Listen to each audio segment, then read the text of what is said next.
Pollution has plagued some San Diego neighborhoods for decades. This year, the American Lung Association ranked the San Diego area fifth worst in the nation for annual particle pollution. I live in Logan. I've grown up there my whole life, and it's really horrible the amount of pollution that we have to live in. Those impacts are often felt most in portside and border communities like National City, Otay Mesa, and Barrio Logan, where diesel trucks and warehouse emissions are tied to poor air quality. And the amount of pollution that trails behind it, you have that smog, you're constantly coughing up. Doctors say long-term exposure can lead to serious respiratory problems for both children and adults. I can keep on referring people, we can keep on doing surgery, we can keep on giving them meds, but it's just not going to get better unless we deal with the warehouse indirect source rule. The proposed fix was called the Warehouse Indirect Source Rule. It would have required large warehouses, ports, and distribution centers to cut emissions linked to their operations.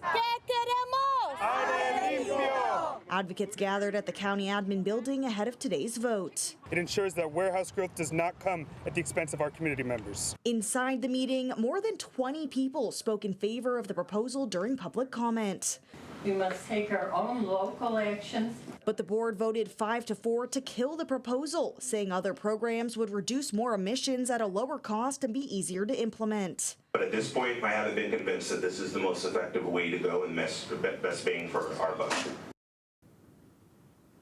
Now, the board did agree to request additional air filters for impacted communities to help address more immediate health concerns. Long-term alternatives weren't discussed at this meeting, but there were several that were outlined in county reports that are under consideration. Carla and Stephanie.